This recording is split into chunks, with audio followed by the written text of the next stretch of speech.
Yo, what up, UFC T dot breakdowns? Hit the like and subscribe. Tell your friends they like UFC. I have big plans for this, but I'm not going to invest the time and energy when there's barely anybody watching, right? But as we grow, we will grow. All right, we had Santos versus Ankalaev for the main event. It was a ESPN card, not a pay per view, so I don't know. These cards usually are either really good or really bad, like these ESPN ones. I like this card for the most part. The main event. All right. Anyway, so we're gonna start at the begot. We're gonna start at the bottom and move up. On the prelim, first up we had Tafan and Chukwi versus Azamat Mirza Mirzakhanov Mirzakhanov.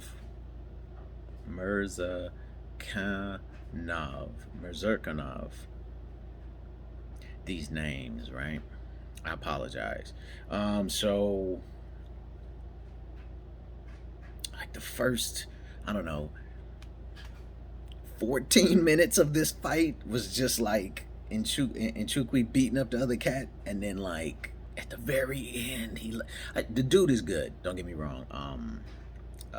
But he was getting beat up. He was losing. At the very end, he landed like a counter left hook, I want to say, that kind of had Nchukwi a little, and then he hit him with a flying knee. KO. Yeah, third round KO, flying knee. Next up, we had Chris Moutinho versus Guido Canetti. Chris Moutinho's that kid who fought Sugar Sean O'Malley and got like hit like the most time. She ain't ran that fucking vacuum in like a week and a half. The first time I start recording a video, the vacuum's on.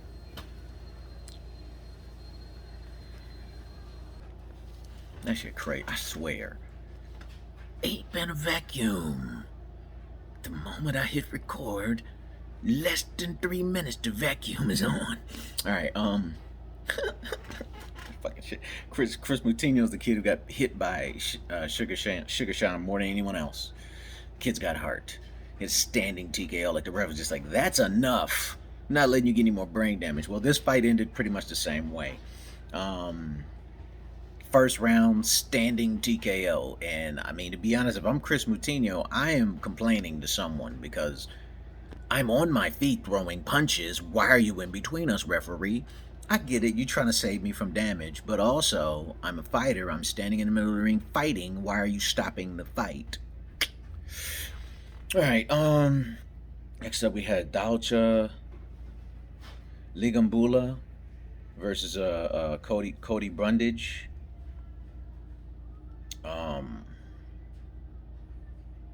This is another one.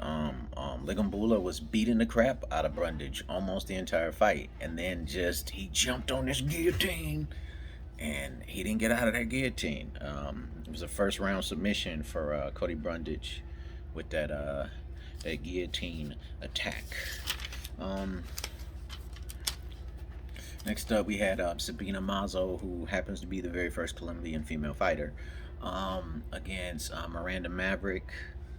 I feel like Maverick won the first fight. It was a short notice fight too for her, and then she just dominated on the ground. And then the second round, she was able to secure the rear naked choke. Next up, we had Damon Jackson versus Camuela Kirk. Camuela Kirk out here looking like Hawaii Perry, right? He looked like Mike Perry. He don't fight like Mike Perry though. He's kind of calm and he has like a karate stance, but he's coming out. He just looked like if Mike Perry had a baby with The Rock. I don't know. He's just like Hawaiian Mike Perry to me. But he's much more controlled, cerebral type of fighter. I would say Perry is a bit more of a brawler and a bit more attitude driven, so to speak. I mean, it's not exactly right. Perry's a smart fighter too. Just this guy was a little bit more measured, I should say. Yeah, Damon Jackson just dominated him. He came out hot, pressure on him the whole time, never let him set up his offense, and he just controlled him almost the whole fight. What did he? Second round arm triangle, submission. Next up, we had Trevin Jones versus Javid Bassaret. This Javid Bassaret dude is good. Like he's like really a really skilled striker. Just this Trevin Jones kid is just tough. Like even I saw him win a fight where he was just beaten to death and then somehow won. And this is one of them where I mean it was a good fight. He was hitting hard too, Trevin Jones, but Javid Bassaret was just better, kind of everywhere in the striking, and he just had better pressure, better movement. He won by decision, unanimous decision. JJ Aldridge versus Julian Roberts was up next. JJ Aldridge got hands, man. Like she not the quickest, she not the strongest, but she got hands. She could box. And she put them hands on Julian Robertson. Like she put them hands on her. I feel like JJ won every round. She won by decision. That's how I should have won. I feel like she was just kind of better everywhere. I mean, in the wrestling, I think Julian had the advantage, but like JJ kept it where she wanted it for the most part. Next up, we had AJ Fletcher versus Matthew Sellemsberger. This is a crazy fight. Like it was a real just like drag out, knockout. I mean, to be honest, this might have been fight of the night in my opinion.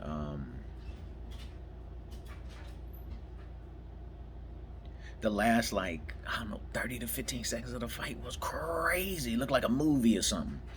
Like when I just look at what I wrote, I had round 1 for AJ Fletcher with the ground and pound. Round 2 I had to even. Round 3 I had to even. Sellemsberger won by decision, so I can't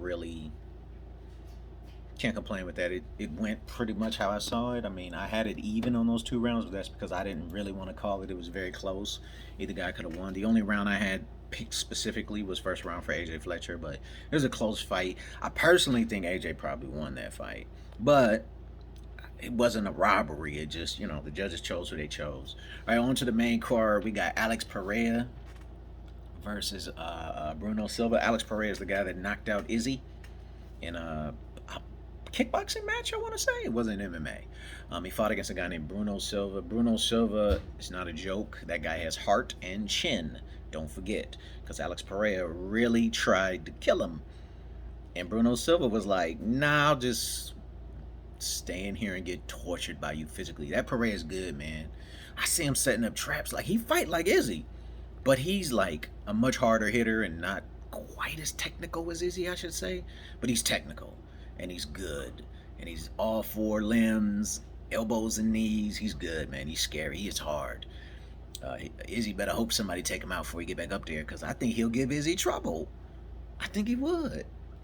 And he's already knocked Izzy out. All right. Next up, we had Alex Pereira wins that one by decision. Next up, we had Terrence McKinney with a 2-week turnaround. This dude just fought. I was just talking about Terrence McKinney. 2-week turnaround against Drew Dover. McKinney came out crazy. I mean, and he was hitting Dover with the kitchen sink. And to Dover's credit, he was getting knocked around. He was getting knocked down. He was getting knocked off balance. But Dover never once seemed stunned. Like he would just be like, bink. That was a hard hit.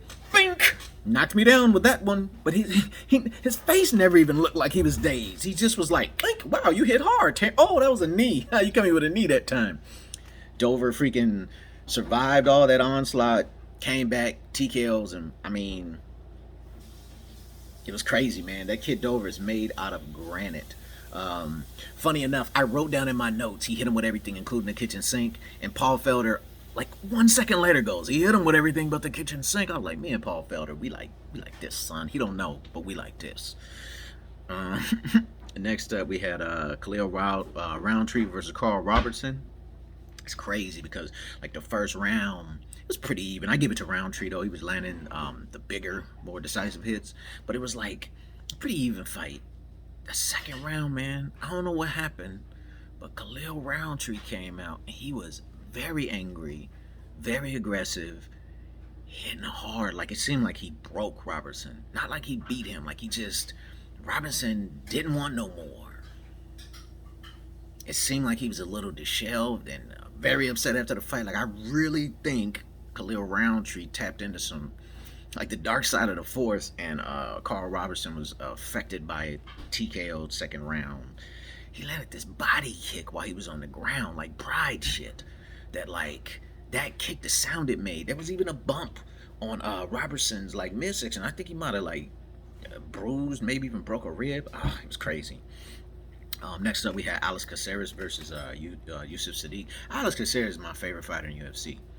Before I even liked the UFC, I love Alex Caceres. The dude's nickname is Bruce Leroy. He kind of looked like him, and his fighting style, like he stands like Bruce Lee in the movies, and that's how he fight. But now something has happened with him. He has clicked. He's actually fighting like an MMA fighter, but he still has that stand-up style, like Bruce Lee in the movies. He's just fun to watch. I love him. He has a great attitude. He seems like a humble, great dude. I don't know him personally, but he seems like it.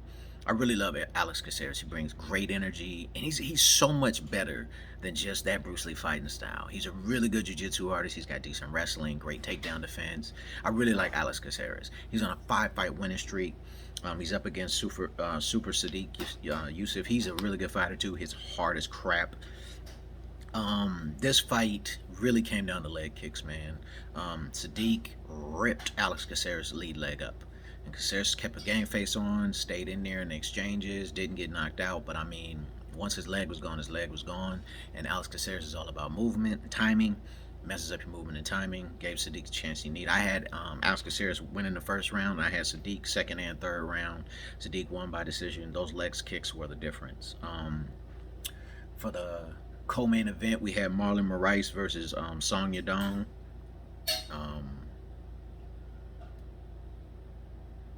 Crazy enough, Song Yadong has Uriah. He trains the American Top Team. He had Uriah Faber in his corner, right? Keep that in mind. All right, so we went up against Marlon Moraes. This Marlon Moraes dude, man, he reminds me of Frieza from Dragon Ball Z. Like, he is scary. He can destroy you with one move, but also like he seems like the kind of dude who would throw his thing and not be paying attention, and then Vegeta could just sneak up behind him and punch him in the stomach. Like, Marlon Moraes seems like if he just had a different mindset, maybe he could be a champion. He's got all the skills, but he seems like mentally that he fails himself very often. He seems to get broken, so to speak. I don't know how to say it any other way. So the fight is action-packed. Both of these dudes bring it. They're hitting each other hard. Song Yadong seems to have dynamite in both his fists, specifically the left one, I want to say, is the one he was really cracking. What was the left one or the right? No, it was the right one. He landed this right uppercut. That was scary. And like when he hit it, Marlon was out, but I guess his face didn't look out because Song Yadong was looking at him like, come on, man, you done? You done? Oh, he's done. I'll go celebrate. And then he had his hit. So for his whole, apparently his wife is his interpreter. And so his whole interview, his wife is interpreting. And at the very end, Paul Felder goes, "Is anybody want to call out?" Now all of a sudden, this guy speaks English. Pretty good English, too. Why do you need a translator? And he's just like, "I want to fight Dominic Cruz." And Uriah Faber's there hugging him and kissing him. I just thought that was funny. American Top Team, still mad at Dominic, are you? All right, and then for the main event, we had Thiago Santos versus Maganev Ankalaev. And we know that Santos' last fight, he blew out both of his knees, like ripped all the tennis and shit against John Jones and almost beat John Jones. We know this guy. He can swing and bang. He's a really good fighter. He has like capoeira background, so he'll throw like crazy capoeira shits every once in a while, which he did. He threw like this like crazy switch kick thing that was, I believe, a feint setup to land this like rolling leg kick he threw. It was some capoeira shit for sure. But and then Maganev Ankalaev is like light heavyweight Khabib kinda. He's Dagestani. He's more of a striker, but he also has that kind of like I used to wrestle bears type of wrestling. What's crazy is during the fight, it seemed like Santos was trying to counter Ankalaev, but Ankalaev was more patient. And so Santos ended up going first more than not, but his foot was up against the gate. Almost the entire fight, his foot was up against the cage. He was backed. Ankalaev had the center of the ring almost the whole fight. Ankalaev's counter punches were so accurate, so quick, like just on point. Like almost every time Santos threw a punch, it was just like, bloop. I had Ankalaev on the first round. Santos had the knockdown in the second, so I gave him that second round. I had Ankalaev winning basically every other fight. Basically every other fight. Funny though, in round 3, there was somebody in the audience laughing so loud, like so loud that Felder and them was like, something's apparently very funny in the stands. They were at the Apex Center, so I don't know who or what was laughing, what they were laughing about, but they were laughing loud. And there was one dude with a really obnoxious laugh that was just like, for like 3 minutes, maybe like 30 seconds or so during round 3, someone was laughing louder than everything other than the announcers. I just thought it was funny.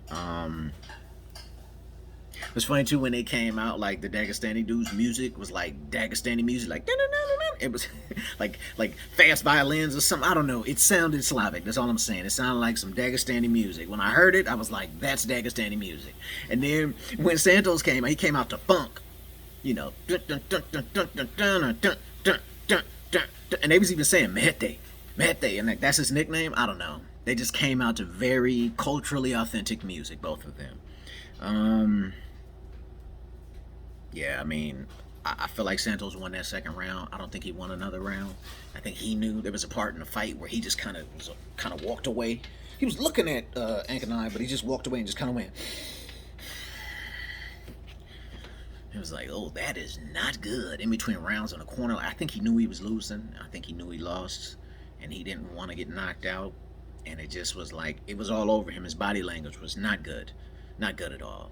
At Ankalaev winning 4 to 5 rounds, he's the winner. Yeah. I think that's it. This has officially been broke down. Thank you for watching. If you made it this far, I really do love you. I appreciate all your time and energy. Just sitting here listening to me babble about nothing. Please like and subscribe, share with your friends, all that good shit. Bye.